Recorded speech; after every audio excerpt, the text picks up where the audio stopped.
বসুন। নমস্কার, আদাব, গুড আফটারনুন।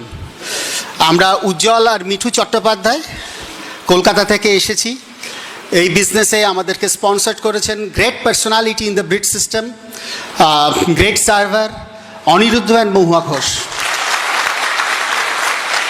আমরা ঈশ্বরের কাছে কৃতজ্ঞ যে এই বিজনেস অপরচুনিটিটা আমাদের অনেক পুরনো বন্ধু অনিরুদ্ধর মাধ্যমে আমাদের হাতে এসেছিল প্রথম, এবং আমরা ডেফিনেটলি কৃতজ্ঞ রিচ ডিভস অ্যান্ড জেভ অ্যান্ড অ্যান্ডেলের প্রতি, যারা এই অপরচুনিটিটা ক্রিয়েট করেছিলেন।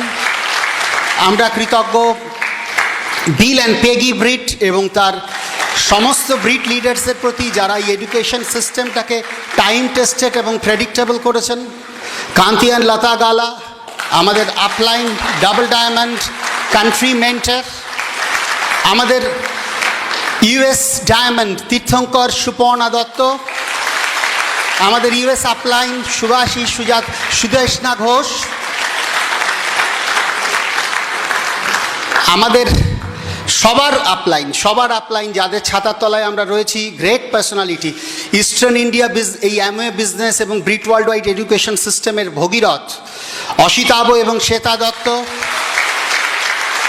History creating EDC Subhashis and Sujata Ghosh,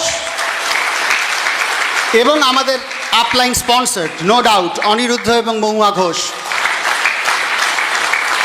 আমরা এর আগে অনেক বিবিএস অ্যাটেন্ড করেছি, বিবিএসের পর বিবিএসের পর বিবিএসের পর BBS after BBS after BBS after BBS attend করার পর এই ব্রিড স্টেজ থেকে আজকে আমরা আমাদের র্যালি স্টোরি শেয়ার করছি। থ্যাংক ইউ অনিরুদ্ধ, মহুয়া। আমাদের এন্টায়ার সাকসেস যদি কিছু হয়ে থাকে সেটা সম্পূর্ণভাবে আমরা ডেডিকেট করছি আমাদের আপলাইন অনিরুদ্ধ এবং মহুয়াকে।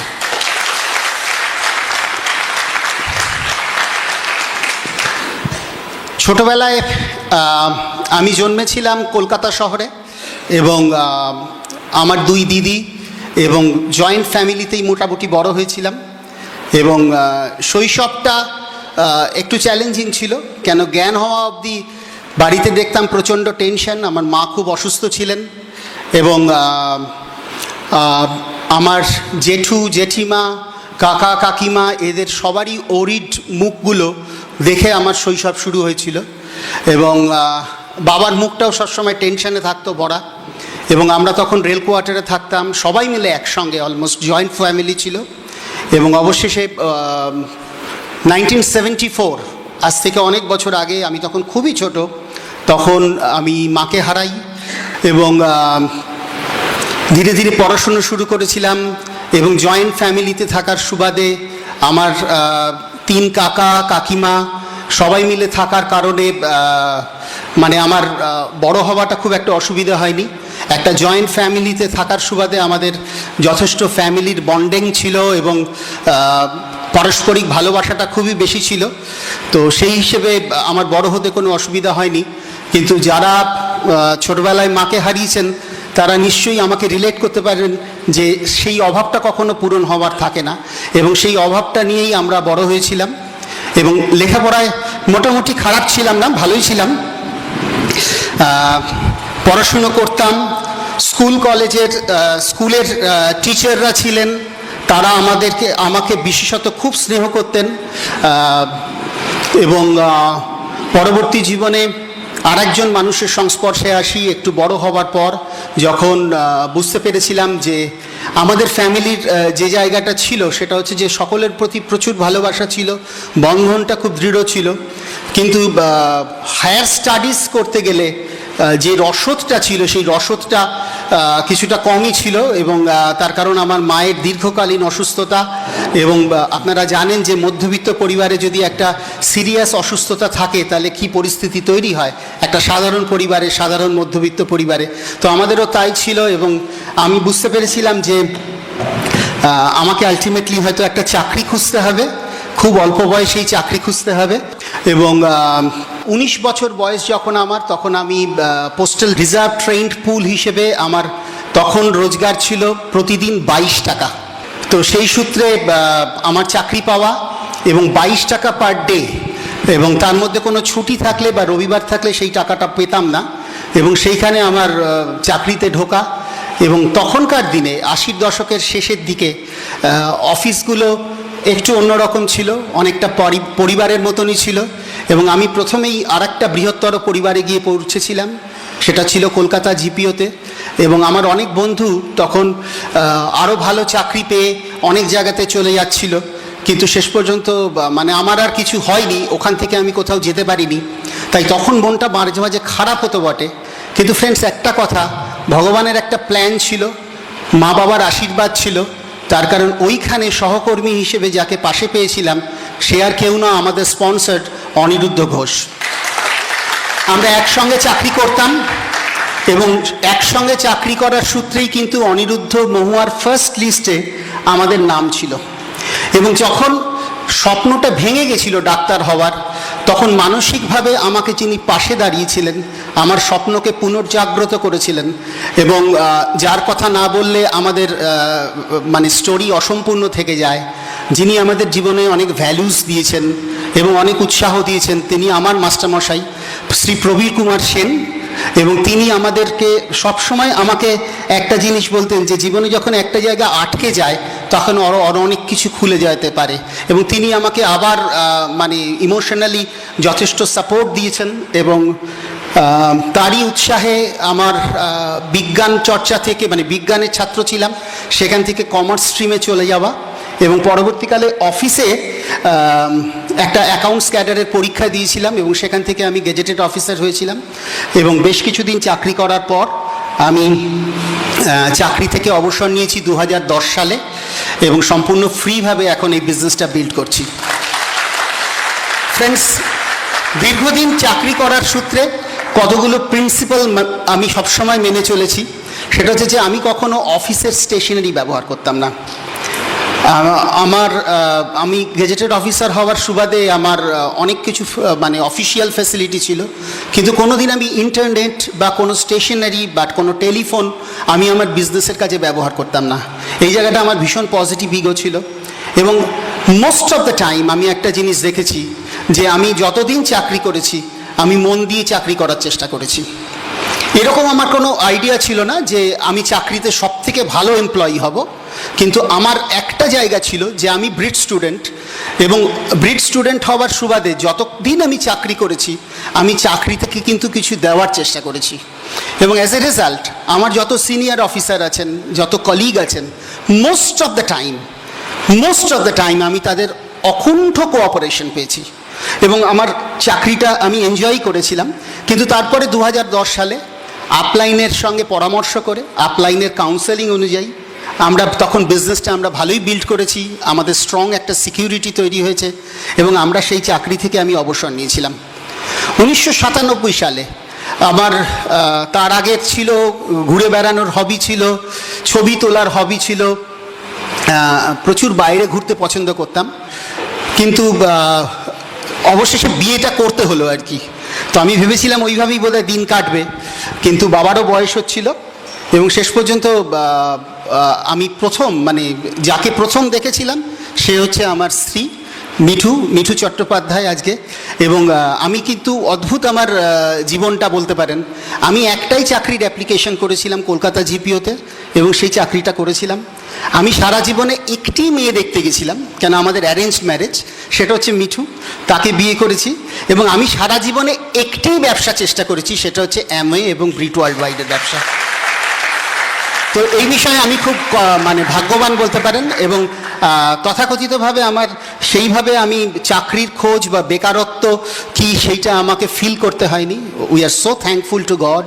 এবং আমি বিশ্বাস করি যে আমাদের পারিবারিক যে সততাটা ছিল, সবসময় যে একটা অনেস্টি জায়গাটা ছিল, সেই শিক্ষাটার জন্যই হয়তো ছোটোবেলায় অত বড় আঁচ পাওয়ার পরও কিন্তু আমার জীবনে ওইভাবে আঁচটা লাগেনি। তার কারণ আমি খুব তাড়াতাড়ি চাকরি পেয়ে গেছিলাম। আর এই বিজনেসে জয়েন করার ক্ষেত্র একটাই বলবো, এই বিজনেসে জয়েন করার আগে জানতাম না যে Amway is the number 1 company in the world. আমি জানতাম না যে অ্যামওয়ের সঙ্গে ব্রিট ওয়ার্ল্ড ওয়াইড এডুকেশন সিস্টেম এতটা পাওয়ারফুল হতে পারে। আমি নিজেকে এটাও জানতাম না যে আমি এই বিজনেস করে সফল হতে পারি, আমি এবং মিঠু। আমি ভীষণই ইন্ট্রোভার্ট ছিলাম, জয়েন করার সময় আমি অনিরুদ্ধ মহুয়াকে একটা কথা বলেছিলাম যে সবই ঠিক আছে, কিন্তু একটা জিনিসের অ্যাসিওরেন্স দিতে হবে যে আমি কোনোদিন কথা বলবো না, আমি কোনোদিন স্টেজে মাইক হাতে কথা বলবো না।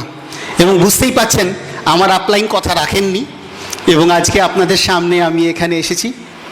এবং জয়েনিংয়ের বেসিক যেটা আমাদের জায়গা ছিল সেটা কিন্তু ফেইথ, পারস্পরিক বিশ্বাস। আমার ইনভিটেশন, আমার ফলো আপ সব কিছুই কিন্তু ফেথের উপর দাঁড়িয়েছিল। আমাকে ইনভাইট করেছিল অনিরুদ্ধ মহুয়া, তাদের বাড়িতে আমি যত না বিজনেস শুনতে গেছিলাম তার থেকে বেশি অনিরুদ্ধকে হেল্প করতে গেছিলাম, তার কারণ আমি জানি সেদিনকে অনিরুদ্ধ অনেককে ইনভাইট করেছে।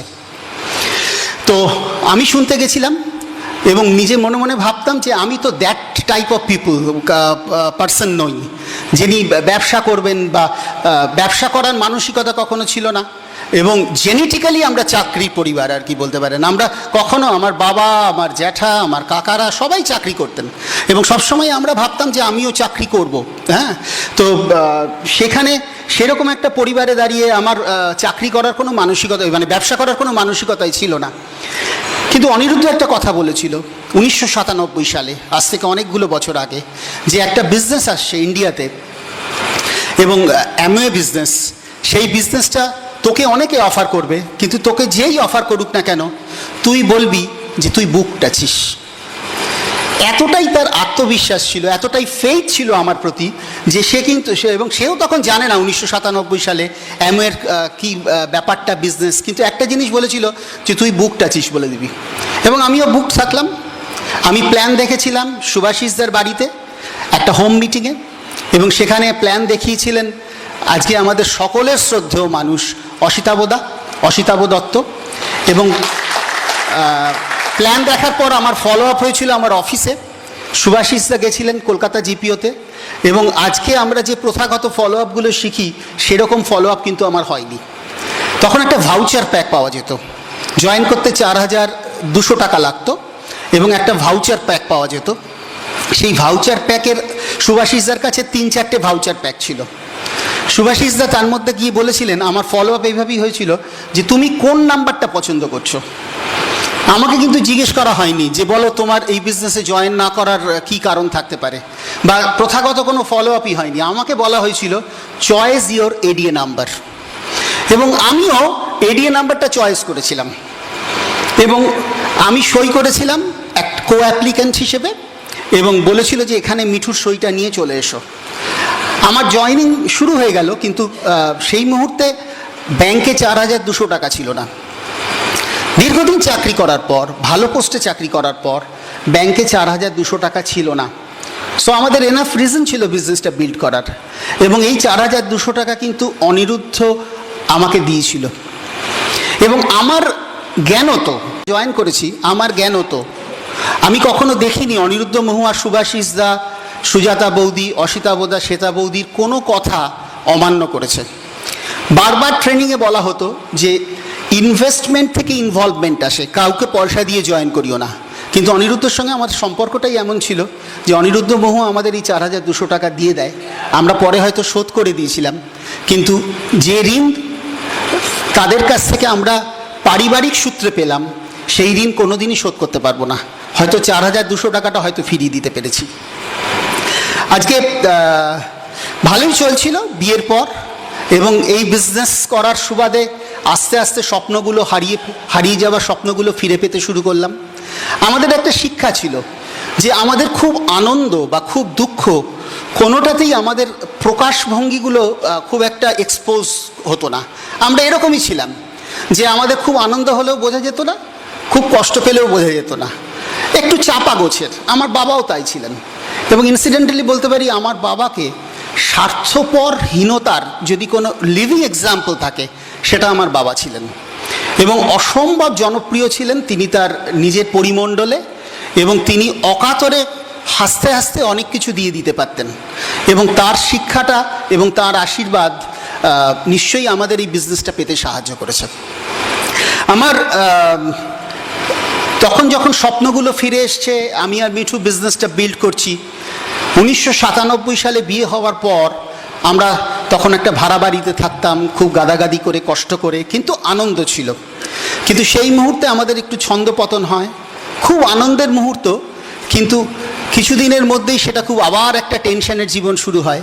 আমাদের একটা ছোট্ট ফুটফুটে মেয়ে হয় এবং কনজিনিটাল হার্ট ডিজিজ ধরা পড়ে। সেই সময় অনেকটা লড়াই হয়েছিল, সেই লড়াই কথা বলে আপনাদের মন ভারাক্রান্ত করতে চাইছি না, কিন্তু যেটা ঘটনা সেটা হচ্ছে যে 2000 সালে আমরা তাকে হারাই। একটা সান্ত্বনা বলতে পারেন, সেটা হচ্ছে সেই সান্ত্বনাটা ছিল আমাদের কাছে যে তখনও সারা ভারতবর্ষের যেটা বেস্ট জায়গা আমরা চেন্নাইতে নিয়ে গিয়ে সেই বেস্ট ডক্টরের হাতে দিয়েছিলাম। হতে পারে ভগবান আমাদেরকে সেই দানটাতে রাখেননি বেশি দিন, কিন্তু আমরা কিন্তু লড়ে গেছিলাম একটাই কারণে, আমাদের সঙ্গে আমাদের আপলাইনরা ছিল, আমাদের সলিড ইউনাইটেড টিম ছিল, এবং আমরা তখন সবে সিলভার হিট করেছি, এবং আমরা কিন্তু লড়াইটা করতে পেরেছিলাম। 2000 সালে এই ঘটনা আমাদেরকে ভীষণভাবে নাড়া দিয়েছিল, এবং বিজনেসের একেবারে শুরুতে এরকম একটা হোঁচট খাওয়া আমাদেরকে যেমন অনেক কষ্টের মধ্যে ফেলেছিল, কিন্তু আর একটা জিনিস বুঝিয়ে দিয়েছিল, সেটা হচ্ছে পাওয়ার অফ ইউনিটি। কি প্রচণ্ড পাওয়ার! আমরা তখন কোনো আত্মীয় স্বজনের কাছে গিয়ে সান্ত্বনা পেতাম না, তারা খালি সান্ত্বনার কথা বলতো আর বড় বড় দীর্ঘশ্বাস ফেলতো। পুরনো বন্ধুরাও তাই। একমাত্র আশ্রয়স্থল ছিল open meeting, team meeting, training, যেখানে সব সময় একটা কথা বলতো আর ওই গাধার গল্পটা বলতো। নিজেকে গাধা বলে ভাবতাম, ঝেড়ে ফেলো আর উঠে দাঁড়াও, ঝেড়ে ফেলো আর উঠে দাঁড়াও, ঝেড়ে ফেলো এবং উঠে দাঁড়াও। এবং সেই সূত্র ধরে আমরা যেদিনকে চেন্নাই থেকে ফিরি সব কিছু হারিয়ে, তার পরের দিন কলকাতায় বিবিএস ছিল, Kankan and Shamina Bhattacharya, great personality in this business from United States, আমরা সেই মিটিংটা অ্যাটেন্ড করেছিলাম, এবং আমরা বুঝেছিলাম যে এখানেই আমাদের জায়গা, এখানেই আমাদের সান্ত্বনা, এবং আমরা সেখানে ছিলাম।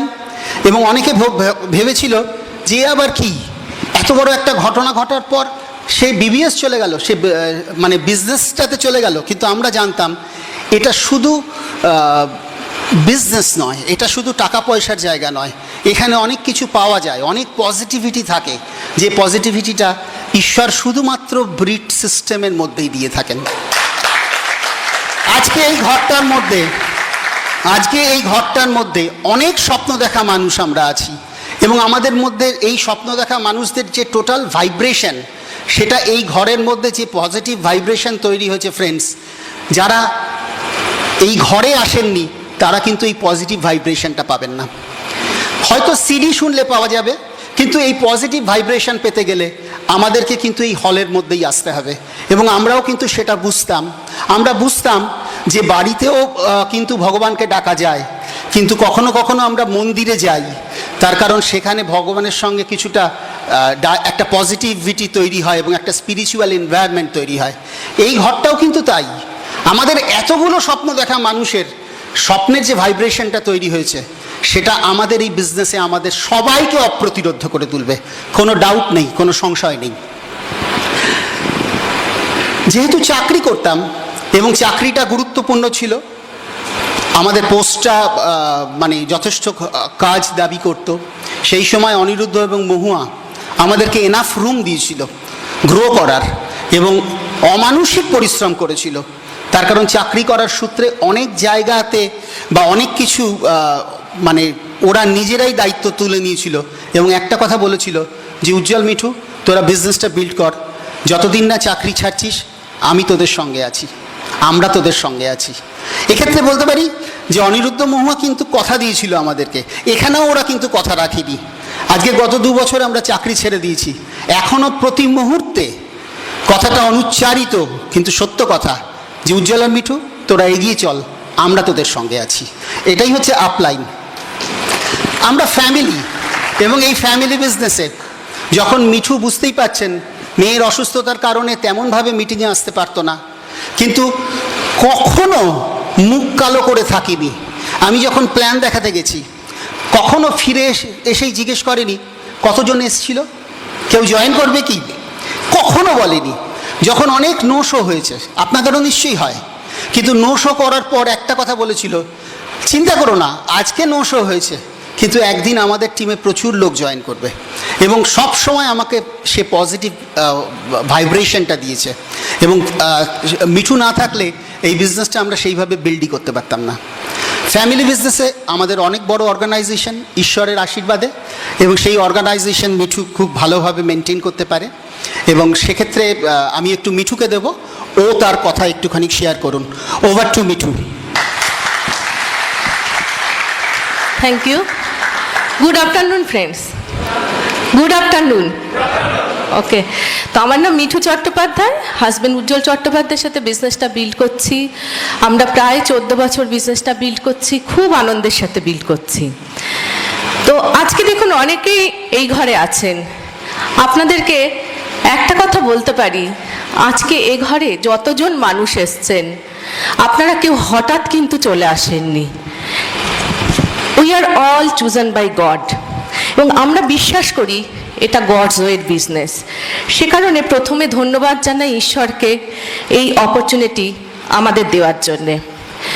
এরপর যাদের ধন্যবাদ দেব আমার বাবা মাকে, ছোটবেলা থেকে একটা উপযুক্ত মন তৈরি করে দিয়েছিল বলে আজকে ব্রিজ সিস্টেমকে বুঝতে, ব্রিজ সিস্টেমকে ভালোবাসতে এবং ব্রিজ সিস্টেমকে ফলো করতে কোনো অসুবিধে হয়নি। আর যারা আমাদের জীবনের ভগবানের দূত হয়ে এসেছিলেন, যারা আমাদের সামনে সবসময় এক্সাম্পল সেট করে চলেছেন, যাদের শেখানো পথ অনুসরণ করে আমরা আজও চলেছি, তারা আর কেউ নয়, আমাদের আপলাইন মৌহ এবং অনিরুদ্ধ ঘোষ।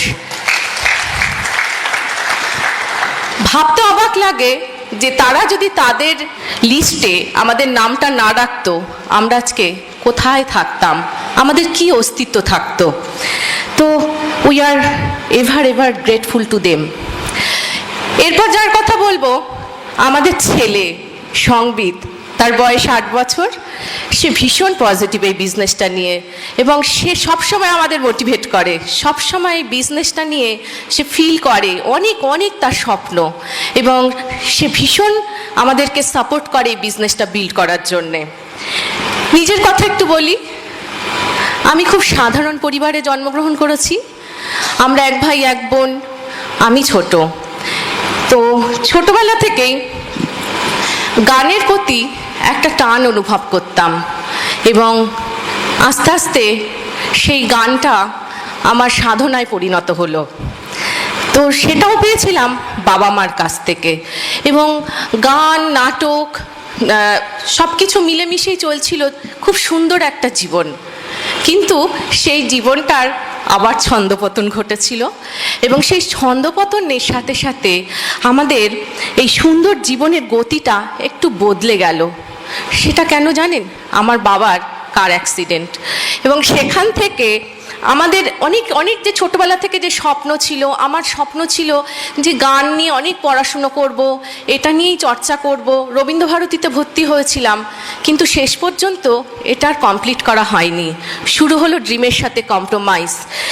আমার মা হাউসওয়াইফ, কিন্তু তিনি ভীষণ আমাদের বড় হওয়া নিয়ে সবসময় ভাবতেন।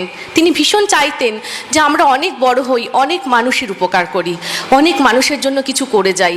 তিনি কিন্তু আমাদের ভীষণভাবে মোটিভেট করেন এই বিজনেসে। তিনি 100% পজিটিভ লেডি, এবং তিনি কিন্তু আমাদের বিজনেসটা বিল্ড করার জন্যে আমাদেরকে ভীষণভাবেই হেল্প করেন।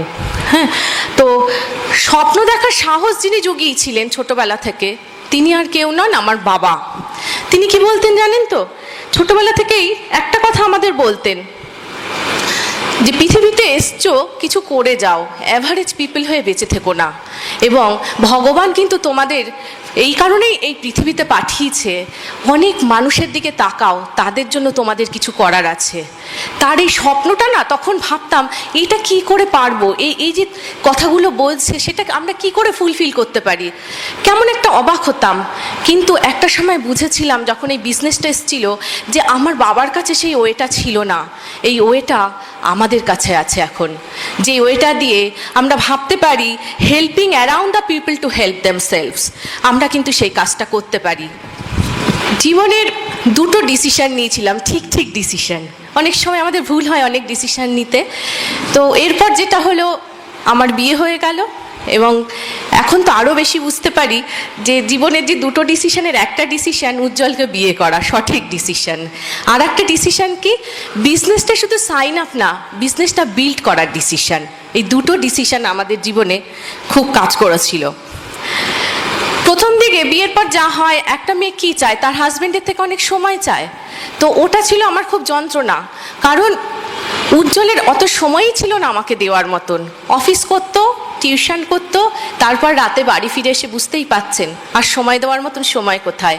তখন একটা দিন করে ছুটি পেত, যা সানডেতে, এবং সেই একটা দিন কেটে যেত মোটামুটিভাবে। কিন্তু তার থেকে যে আরও সময় আমার দরকার, কিন্তু সে সেটা দিতে পারতো না। একটা সময় আমার একটা সময় ছিল যখন আমি সময়টা কাটতো একটু অন্যভাবে। গান শুনতাম, ভালো বই পড়তাম, গল্পের বই, এবং নিজের মতন করে টিভি দেখে ঘুমিয়ে প্রচুর সময় ঘুমোতাম। কোনো কাজ নেই তো ওইভাবেই দিনগুলো কাটছিল। আশেপাশের দিকে তাকিয়ে ভাবতাম এই বেশ ভালো আছি, আমার হাজব্যান্ড একজন সরকারি চাকরি করেন, আমি ভীষণ সিকিওর। কিন্তু কখনো কখনো আসতো ভীষণ হতাশা, যে হতাশাটার মধ্যে প্রচুর যন্ত্রণা ছিল, অনেক কিছু না পাওয়ার যন্ত্রণা। এবং এর থেকে অনেক সময় ভাবতাম যে ভগবান বোধহয় এই যা দিয়েছে অনেক দিয়েছে, আমার এটাই পাওয়ার ছিল, আর বোধহয় কিছু পাওয়ার নেই, এর থেকে বেশি না ভাবাই ভালো। অর্থাৎ কম্প্রোমাইজিং লাইফ, এবং যে কম্প্রোমাইজিং লাইফের আসল লাইফ কথার মানেটা সেই সময় আমার কাছে কিন্তু ক্লিয়ার ছিল না। 97-এ বিয়ে হওয়ার কিছুদিন পর থেকে শুনতে পেতাম যে একটা বিজনেস আসছে। আপনারা একটু আগে শুনলেন উজ্জ্বলের কাছে, 97-এ আমাদের আপলাইন অনিরুদ্ধদা মৌহা বলেছিল একটা বিজনেস আসছে, আমরা করব। এই বিজনেসটা কিন্তু আমাদেরকে করতেই হবে। তা আমি যখন শুনেছিলাম অনিরুদ্ধদা মৌহা বিজনেসটা করবে, আমি কিন্তু কোনো উত্তরই করি না, ঠিক আছে ওরা করলে আমরাও করব, আর যদি ওরা না পারে আমরা পারবো না, আর ওরা যদি পারে আমরাও পারবো। এই একটা অসাধারণ বিশ্বাস নিয়ে কিন্তু আমরা এগিয়েছিলাম। এবং সেখানে উজ্জ্বল আমাকে জানেন তো সবসময় কানের পাশে বলতো, তখনও জয়েন করিনি, বলতো দেখো এই বিজনেসটা যদি আমরা বিল্ড করি না, পার মান্থ 40,000 আমাদের আসবে। এবং সেই সময় না কেমন একটা গল্প কথার মতন মনে হতো, পার মান্থ 40,000, তাহলে বাবা আমার ঠিক আছে, পার মান্থ যদি 40,000 হয়, আমার অত টাকার দরকার নেই, 3 থেকে 5,000 টাকা হলেই এনাফ। তাহলে আমি কি করব? 3 থেকে 5,000 টাকা হলে উজ্জ্বল টিউশন করবে না, এই বিজনেসটা করলে উজ্জ্বল আমাকে সময় একটু দিতে পারবে। আর কি, আমাদের তো আমরা রেন্টেড হাউসে থাকতাম, তো সে কারণে আমার একটা স্বপ্ন ছিল যে কবে নিজের একটা থাকার জায়গা হবে, এবং তার জন্যে মাসে মাসে যে ইএমআইটা সেটা এখান থেকে হয়ে যাবে। এইরকম ভাবনা চিন্তা নিয়ে কিন্তু আমি বিজনেসটাকে ভাবতাম। এবং প্রথম দিন থেকে কখনো এরকম নেগেটিভ ছিলাম না, কখনো নেগেটিভ আমার ভাবনা চিন্তাগুলো ছিল না। তার কারণ জানি না, হয়তো যাদেরকে ভেবেছিলাম যে যাদের সাথে বিজনেসটা বিল্ড করব, তাদের ওপর সেই বিশ্বাসটা আমাদের অগাধ ছিল বলেই হয়তো এটা আমাদের হয়নি। আমরা বিজনেসটাতে 98-এর 5th মে জয়েন করি। প্রথম দিকে খুব একটা সিরিয়াস ছিলাম না, কিছুদিনের মধ্যেই আমরা ডিসিশন নিয়েছিলাম বিজনেসটা আমরা সিরিয়াসলি বিল্ড করব। কিন্তু আবার ভগবান বাদ সাধলেন। তারপরের জাস্ট 98-এর 5th মে আমরা জয়েন করেছিলাম, কিন্তু জুন মাসে আমি কনসিভ করে গেলাম, এবং সেটা ছিল আমার ক্রিটিক্যাল প্রেগন্যান্সি। আমি বাড়ি থেকে বেরোতে পারতাম না। সেই সময় আমাদের অর্গানাইজেশনকে, সেই অর্গানাইজেশন একটু একটু করে বড় হয়ে যাচ্ছিল, সেখানে পুরো সাপোর্টটা দিয়েছিল আমার আপলাইন মৌহা, এবং ও সেই সার্ভিসেই কিন্তু আজকে আমাদের অর্গানাইজেশনে অনেক লেডি লিডার তৈরি হয়েছে, এবং আজও কিন্তু সেই সাপোর্ট আমরা পাই।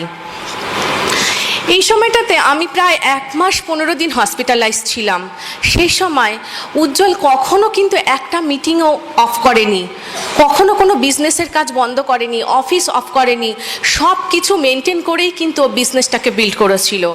আর তারপর তো আপনারা শুনলেন যে ঘটনাটা, যে আমার মেয়ের অসুস্থতা, এবং সেখানে আমরা কিছুদিন বেশ কয়েক মাস, ও হওয়ার কয়েক মাস পর বুঝেছিলাম যে ও ভীষণ অসুস্থ, এবং সেই অসুস্থতা অন্য রকমের অসুস্থতা, যেখানে আমরা একটা সময় লড়াইতে যেতে যেতে নিজেরা পুরোপুরি আর্থিক মানসিকভাবে বিপর্যস্ত হয়ে পড়েছিলাম। এবং সেই সময়টাতে থাকতেও আমরা কিন্তু আমাদের বিজনেস থেকে সরে যাইনি ফ্রেন্ডস, আমরা কিন্তু আমাদের কমিটমেন্ট থেকে সরে যাইনি, আমরা কিন্তু কমিটেড ছিলাম।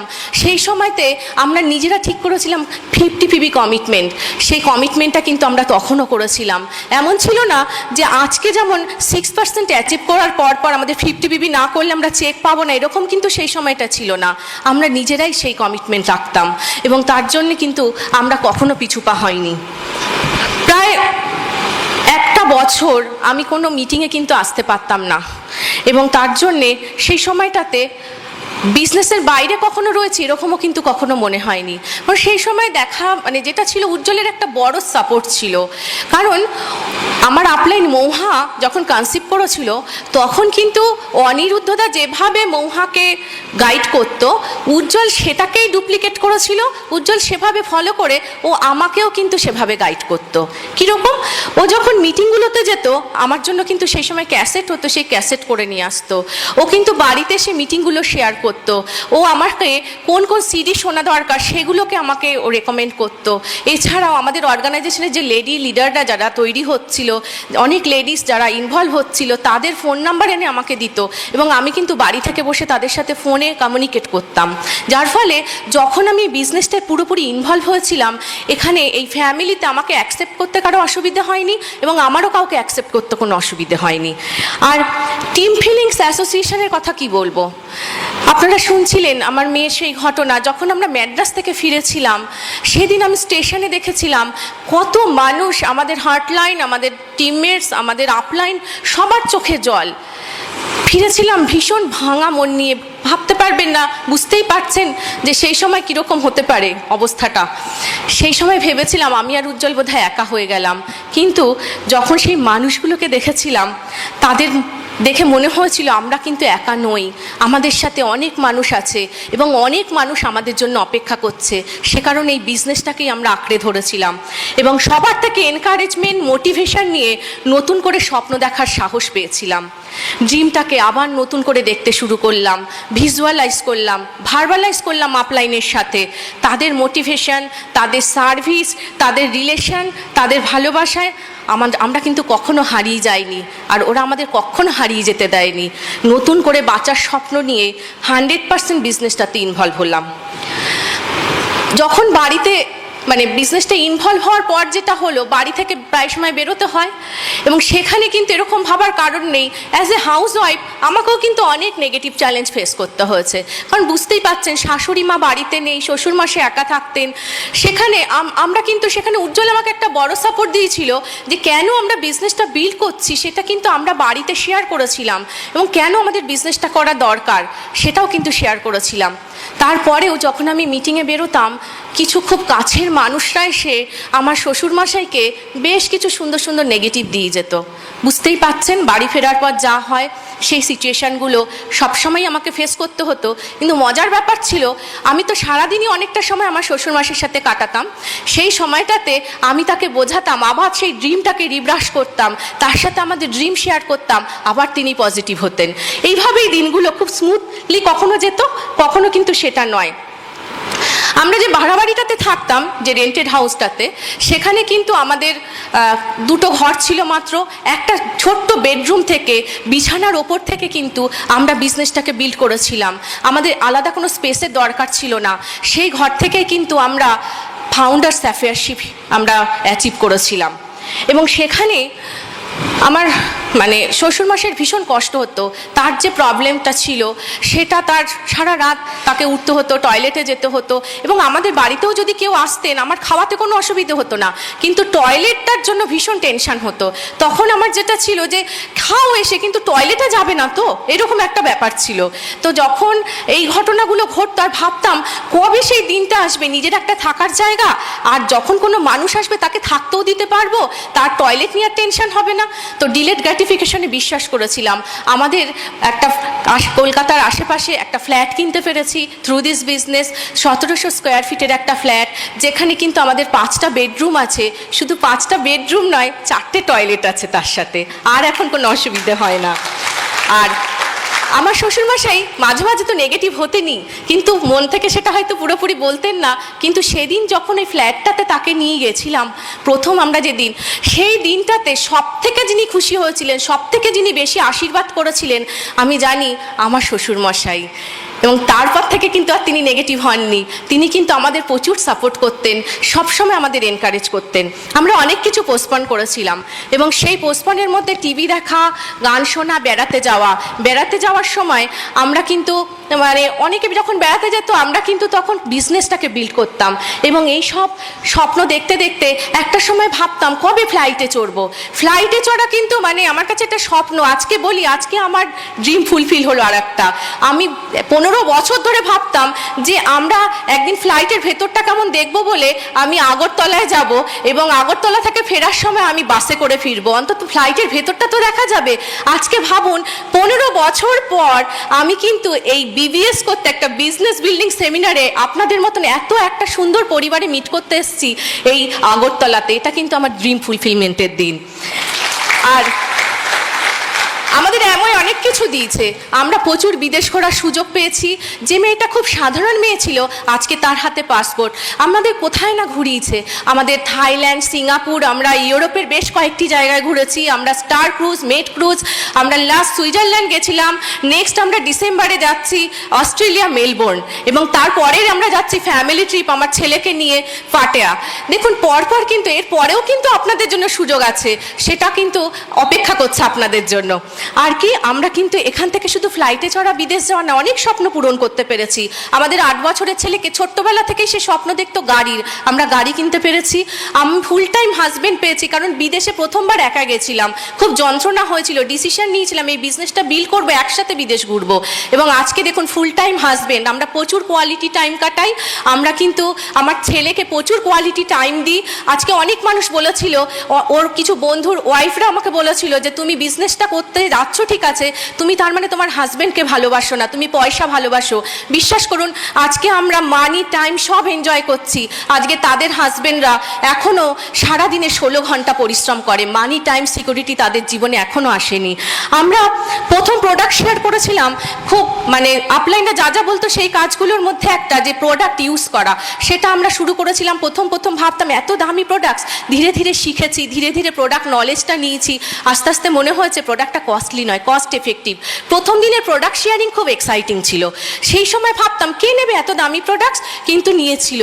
না ভেবেই মানে ভাবতেই পারছিলাম না যে আমার থেকে একজন কেউ G&H লোশন ফার্স্ট আমার রিটেলিং, সেখান থেকে কিন্তু আমি ভীষণ এক্সাইটেড হয়েছিলাম।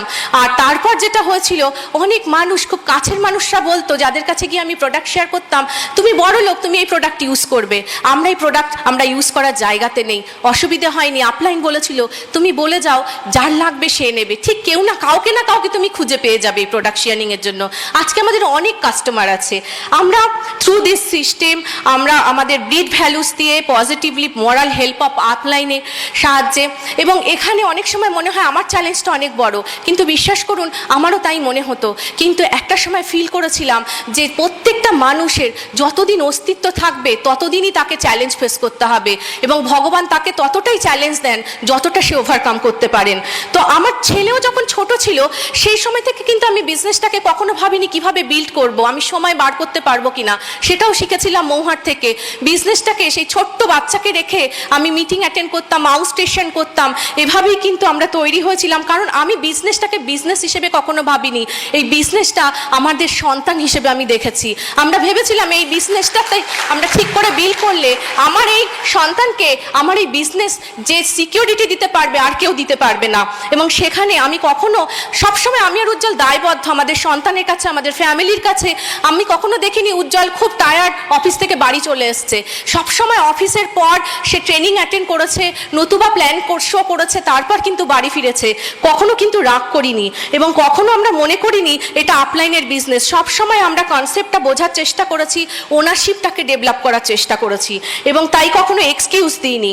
বিজনেসটা ফ্রেন্ডস স্পেয়ার টাইমে হলেও স্পেয়ার মাইন্ডে কখনো বিল্ড করিনি। লাস্ট বলবো যে আমাদের আসল সম্পদ আমাদের সিকিউরিটি, বড় সম্পদ তার থেকেও আমাদের টিম মেম্বার্স, আমাদের বন্ধুরা, আমাদের লাইন অফ স্পন্সরশিপ তীর্থঙ্কর সুপর্ণা দত্ত থেকে শুরু করে আমরা পাই অসিতাভ দত্ত, শ্বেতা দত্ত, শুভাশিস ঘোষ, সুজাতা ঘোষ, অনিরুদ্ধ ঘোষ, মৌহা ঘোষ। এদের টিমের ইউনিটি এটাই হলো আমাদের অনেক গুরুত্বপূর্ণ সম্পদ। ফ্রেন্ডস, আজকে যদি কেউ এরকম এইখানে এসে থাকেন যারা এখনও ডিসিশন নিতে পারেনি এই বিজনেসটা বিল্ড করার, আপনাদেরকে আমি বলবো ভগবান সেদিন যে উইসডম আমাদের দিয়েছিলেন, আমি ভগবানের কাছে প্রে করব আপনাদেরকেও সেই উইসডমটা দিক। আপনারাও ডিসিশন নিন আপনাদের জীবনে বিজনেসটা বিল্ড করার জন্যে। দেখবেন আপনার কাছে অনেক কিন্তু দায়িত্ব দিয়ে পাঠিয়েছে ভগবান, সেটাকে ফিল করুন ফ্রেন্ডস। আপনাদের জন্য অনেক মানুষ অপেক্ষা করছে, অনেক মানুষ, সবসময় এটাকে ফিল করুন এবং বিজনেসটাকে খুব তাড়াতাড়ি ডিসিশন নিন বিল্ড করার। তো আজকে আমি জাস্ট মানে কি বলবো, খুব ভালো লাগছে এখানে এসে। Nice talking to you. আর মানে এখন আমি যাকে ডেকে নিচ্ছি, আমার পার্টনার, আমার husband Ujjwal. Thank you so much. তো বলছিলাম যে ডাক্তার হওয়ার স্বপ্ন ছিল, কিন্তু ডাক্তার হওয়ার হলো না, চাকরি করছিলাম।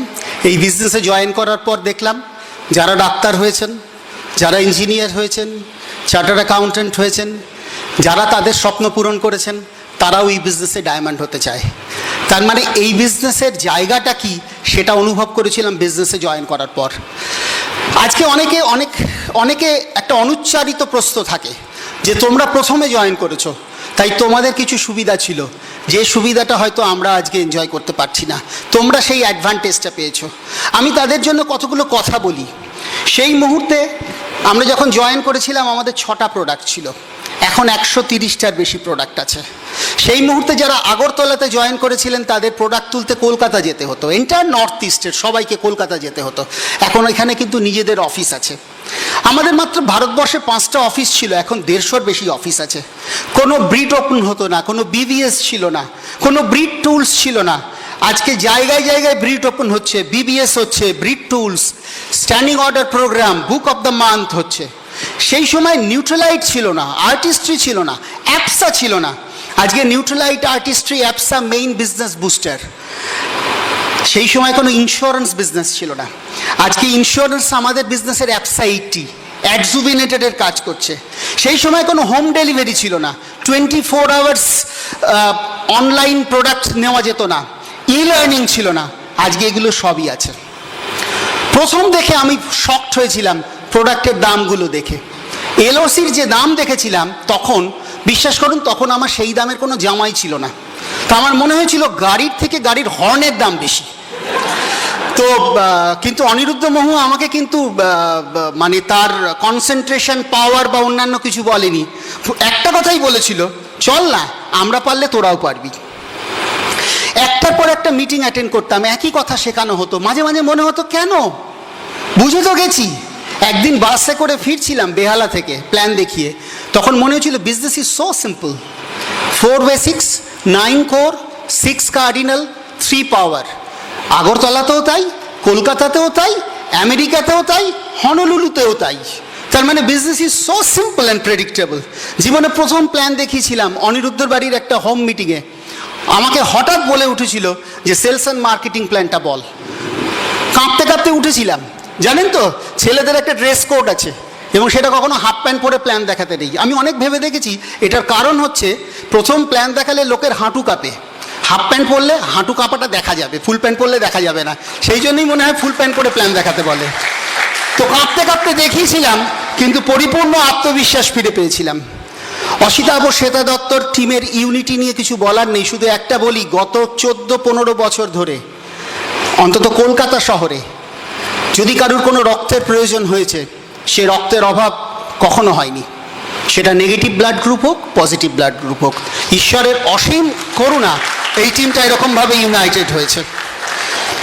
আজকে লাভ এবং ফেইথ আপলাইনের প্রতি, যখন আমরা এই 14 বছরের বিজনেসে প্রত্যেক মাসে আমরা গ্রো করিনি ফ্রেন্ডস। সেই যুদ্ধের সময় যখন সব কিছু ঠিক ঠিক চলছে না, তখনও অকুণ্ঠ সহযোগিতা আমাদের আপলাইনের ছিল। হার্টলাইন টিচার্সরা, এন্টায়ার এডিএসডি টিমের যত প্ল্যাটিনাম সেনাপ, অল দ্য ডায়মন্ডস, এমারেল্ডস, তাদের টিচিংস পেয়ে আমরা ধন্য হয়েছি। তীর্থঙ্কর সুপর্ণা সাগর পার থেকে এসে তারা লিডারশিপ করেছে, সেগুলো আমরা পেয়েছি। অনিরুদ্ধ মহুয়ার প্রত্যেক মাসে একটা মেগা ট্রেনিং হয়, সেখানে আমাদের ক্রস লাইনরা আমাদের টিমকে তৈরি করে দিয়ে গেছে। সমস্ত হার্টলাইনদের নাম বলা সম্ভব নয়, কিন্তু দুজনের নাম অবশ্যই বলবো। তারা হলেন অচিন্ত এবং শম্পা বোস, রঞ্জন এবং প্রমিতা নন্দী। তাদের এন্টায়ার গ্রুপ, তাদের এন্টায়ার লিডারশিপ আমাদের টিম তৈরি করতে অনেক সাহায্য করেছে। আমরা অনেকগুলো মিটিং শুনেছি, কিন্তু দুটো মিটিংয়ের কথা বিশেষভাবে মনে আছে। একটা হচ্ছে প্রথম বিবিএস কলকাতাতে, তীর্থঙ্কর সুপর্ণার রোটারি সদনে। একটা করার কথা ছিল, দুটো হয়েছিল এবং ভিড়ের মধ্যে ঢুকতে পারিনি, কিন্তু সেখানে আমরা প্রচুর এনার্জি পেয়েছিলাম। একটা বৃষ্টি ভেজা রাতে সন্ধ্যাবেলায় কলকাতা শহর ভেসে গেছিল, মেট্রো রেলের টানেলেও জল ঢুকে গেছিল। সেই সময় পল মিলার এসেছিলেন। ক্রাউন কি, পল মিলার কি, কান্তিগালা কি বুঝতাম না, কিন্তু সেই সাগর পার থেকে একজন বিদেশি মানুষ এসে আমাদের জীবনটা বদলে দিয়েছিল। এবং আমরা বুঝতে পেরেছিলাম যে এই বিজনেসের যুদ্ধ আসলে আমাদের কাস্টমারদের সঙ্গে নয়, আমাদের গেস্টদের সঙ্গে নয়, এই বিজনেসের যুদ্ধটা আসলে আমাদের সঙ্গে। একটা গল্প শুনেছিলাম, সেই গল্পটা মনের মধ্যে গেঁথেছিল। সেই গল্পটা হলো এই যে একটা পাহাড়ি রাস্তা, শীতের রাত, প্রচণ্ড ঠান্ডা, তার সঙ্গে বৃষ্টি হচ্ছে। একজন কাপল সেই পাহাড়ি রাস্তাতে, অচেনা একটা পাহাড়ি রাস্তাতে এক শহর থেকে আরেক শহরে যাচ্ছিলেন, গাড়ি চালাচ্ছিলেন। প্রচণ্ড বৃষ্টিতে 10 ফুট আগের জিনিসটাও দেখা যাচ্ছে না, বেরোতে একটু দেরি হয়ে গেছে, টেনশন হচ্ছে। এবং সেই সময় একটা ছায়া মূর্তি, হেডলাইটের আলোয় দেখা গেল অন্ধকারের মধ্যে একটা ছায়া মূর্তি বৃষ্টি ভিজতে ভিজতে গাড়িটাকে থামানোর চেষ্টা করছে ইশারা করে। সমস্ত কাঁচ তোলা।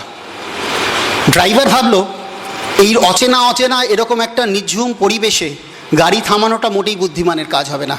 কে জানে মানুষটার উদ্দেশ্য কি, কিন্তু তার স্ত্রী তার হাতটা চেপে ধরলো। তুমি কি ওকে চাপা দেবে নাকি? গাড়িটা থামলো, ব্রেকটা কষলো এবং যতটুকু মিনিমাম কাঁচ ফাঁক করা যায় কাঁচটা ফাঁক করে একরাশ বিরক্তির সঙ্গে ভদ্রলোক স্টিয়ারিংয়ের হুইলে বসে জিজ্ঞেস করলেন, কি চাই? ভদ্রলোক বললেন, ঈশ্বরের অসীম করুণা, তুমি গাড়িটা থামিয়েছ। ঠিক 200 মিটার দূরে একটা বিরাট খাদ তৈরি হয়েছে এই বর্ষাতে, এবং তুমি দেখতে পারতে না অন্ধকারে, তুমি খাদে পড়ে যেতে। ফ্রেন্ডস, 1998 সালে যখন আমরা বিজনেসটা পাই, আমরাও জানতাম না আমাদের জীবনটায় একটা বড় খাদ আসছে সামনে। এবং এটা প্রতীকী গল্প। ধরে নিতে পারেন ওই গাড়ির ড্রাইভারের নাম উজ্জ্বল চট্টোপাধ্যায়, আর গাড়িতে যিনি গাড়িটা থামাতে বলেছিলেন তার নাম মিঠু চট্টোপাধ্যায়। আর যে মানুষটা ওই বৃষ্টি ভেজা রাতে আমাকে থামিয়েছিল তার নাম অনিরুদ্ধ ঘোষ।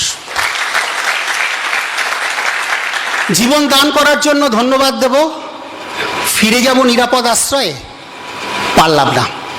বিবেক বলল, সেই মানুষটার পাশে থাকো, সামনে আরও অনেক গাড়ি আসবে, তাদের জীবনের ব্রেকটাকে থামাও এবং তাদের গাড়িটা থামিয়ে বলো সামনে অনেক খাদ থাকতে পারে, চলো মানুষকে বাঁচানোর ব্রতে থাকি। দেখলাম আমরা একা নই, আমাদের সঙ্গে অনেক মানুষ আছে, অনেক মানুষ আছে। ভগবানের অসীম করুণা যে আমরা কখনো ক্যালকুলেটিভ হইনি, যদিও ক্যালকুলেশনসটা বুঝতাম। আমরা বুঝতাম যে এই বিজনেসটা বিল্ড করা মানে হচ্ছে ভগবানের দূত হিসেবে কাজ করা এবং মানুষের জীবনে আবার একটা আশার আলো তৈরি করা, এবং সেই কাজটাই আমরা করে গেছি দিনের পর দিন, সপ্তাহের পর সপ্তাহ, মাসের পর মাস, বছরের পর বছর, এবং আমরা সেটাকে এনজয় করেছি। রেজাল্ট হয়েছে আমাদের অত্যন্ত একটা হার্ড ওয়ার্কিং সলিড ফাউন্ডেশনের একটা ইউনাইটেড টিম হয়েছে, যেখানে আমাদের একটা ডায়মন্ড আছে, 9টা এমারাল্ড রয়েছে, অনেক স্যাফায়ার রয়েছে, এবং ঈশ্বরের অসীম আশীর্বাদে 100-র বেশি প্ল্যাটিনাম কাপল রয়েছে আমাদের বিজনেসে।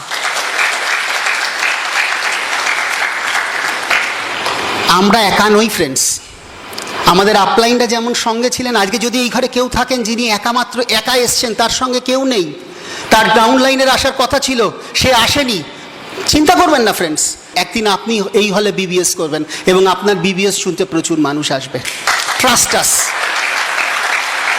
আমরাও একা নই, আমাদের অনেক টিম মেম্বার ওই বৃষ্টি ভেজা রাতে তারা মানুষকে বাঁচানোর ব্রত নিয়েছে। তাদের কতজনের নাম করব ফ্রেন্ডস, কিন্তু তবু কয়েকজনের নাম না বললেই নয়। আমাদের প্রথম লেগ, আমার একদম ছোটবেলার বন্ধু প্রকাশ উপাধ্যায়, ফাউন্ডার্স প্ল্যাটিনাম। তার যখন এমারেল স্টোরি হবে তখন আপনারা বুঝবেন যে কি প্রচণ্ড যুদ্ধ করেছে সে জীবনের সঙ্গে, জীবন তাকে ফেরায়নি। ওখান থেকেই আমাদের প্রথম diamond couple Prashant and Gita ভট্টাচার্যকে আমরা পেয়ে যাই। তাদের অনেক বড় অর্গানাইজেশন, অনেক মানুষ তারা বাবলিং করছে উইথ এক্সাইটমেন্ট, এবং তারা নতুন নতুন হায়ার পিনে আসছে। আমাদের সেকেন্ড লেগে অনেক লিডার আছে, ঈশ্বরের করুণা। তাদের কয়েকজনের নাম বলতে গেলে প্রথম যার কথা এখানে মনে হচ্ছে Shantanu and Barnali Dutta, Britt host Asansol. আমি ব্রিট হোস্টের কথা স্পেশালি বলছি কেন, ব্রিট হোস্টের অনেক কাজ করতে হয় সিস্টেমের প্রতি, নিজের নয়, নো মাই সকলের জায়গায় দাঁড়িয়ে। যেখানে যেমন বাবুল এবং ইভা দাস মাসের পর মাস, বছরের পর বছর ব্রিট স্টেটকে সার্ভ করছে, শান্তনু বর্ণালীও তাই। তাদের সারা ভারতবর্ষ জুড়ে organisation. Shantanu and Mahua Bhaduri, Britt host Siliguri, huge organisation, খুব শিগগিরই তারা এমারেল যাবে। Shibashis and Sumana Chakraborty, founders platinum, তাদের হাত ধরে আমরা বাঞ্চ অফ এমারেলদের পেয়েছি, এবং নর্থ ইস্ট আমার নিজের ঘর হয়ে গেছে। আজকে গৌহাটিতে Subrata and Vijayalakshmi Chakraborty, Dilip and Dipa Sharma, Kuljit and Mallika Barua, Robin and Ila Bhuyan, Debashis and Anita Mukherjee, এবং তাদের যে ব্রিগেড, প্রচুর মানুষ এসছে। এবং যার কথা না বললে অসম্পূর্ণ থাকবে, অসময়ে যার কথা মনে পড়ে, great server of the team of the Britt system of the upline, Shankar and Nandita Saha, humongous organisation, সারা ভারতবর্ষ জুড়ে তাদের সলিড লিডারশিপ। আমাদের ঈশ্বরের আশীর্বাদে খুব শিগগিরই আমাদের সেকেন্ড লেগও ডায়মন্ড লেগ হতে চলেছে। থার্ড লেগ পশ্চিমবঙ্গের একটা রিমোট কর্নার, বাঁকুড়া ডিস্ট্রিক্টের, কলকাতা থেকে অনেক দূরে, সেখানে সন্দীপ খান। ইনফ্যাক্ট এটা আমাদের ফার্স্ট স্পন্সার্ড লেগ। 8 ডিপ তলাতে সন্দীপকে পেয়েছিলাম। নতুন প্ল্যাটিনাম হওয়ার জন্য অনেক মানুষ প্রতিজ্ঞাবদ্ধ সেখানে। 4th, 5th, 6th লেগ আমাদের আইডেন্টিফাইড, তারা প্রিপারেশন নিচ্ছে প্ল্যাটিনামের জন্য। এবং ভগবান কিন্তু কখনো আমাদের কখনো সমস্ত আনসারের কল অ্যাটেন্ড করেন।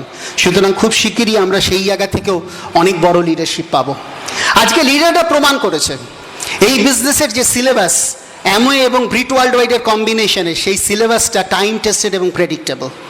আজকে এরকম কিন্তু ঘটনাটা নয় যে সব সময় ভালো রেজাল্ট যারা করে, ভালো স্কলার যারা, তারা শুধু মেট্রোপলিস সিটিতে থাকে, তারা অনেক রিমোট কর্নারেও থাকে। ফ্রেন্ডস, একটা জিনিস মনে রাখবেন, ফাইনালের যে রেজাল্ট পরীক্ষাগুলো হয় সমস্ত বোর্ডেরই, সেই ফাইনালগুলো কিন্তু শহর গ্রাম দেখে না, একই প্রশ্নপত্রে সবাইকে ফেস করতে হয়। এবং সেখান থেকে কখনো কিন্তু গ্যারান্টি দেওয়া যায় না যে শুধুমাত্র বড় শহর থেকেই ফার্স্ট, সেকেন্ড, থার্ডরা আসে। এই বিজনেসেও ছড়িয়ে গেছে অনেক রিমোট কর্নারে। নর্থ ইস্ট তো বাবলিং উইথ লিডার্স, যেখানে সব থেকে বেশি চ্যালেঞ্জ, সেখানে সব থেকে বেশি গ্রোথ এসছে। তাই সবার জন্য রয়েছে, আমাদের অভিজ্ঞতাতে বলছে এটা লড়াইটা অ্যাকচুয়ালি ইনার ফাইট, নিজের সঙ্গে যুদ্ধ। এবং এই যুদ্ধে তারাই জেতে যারা ইউনাইটেড থাকে, এই যুদ্ধে যারাই জেতে যারা আনন্দে থাকে, এই যুদ্ধে তারাই জেতে যারা পজিটিভ থাকে।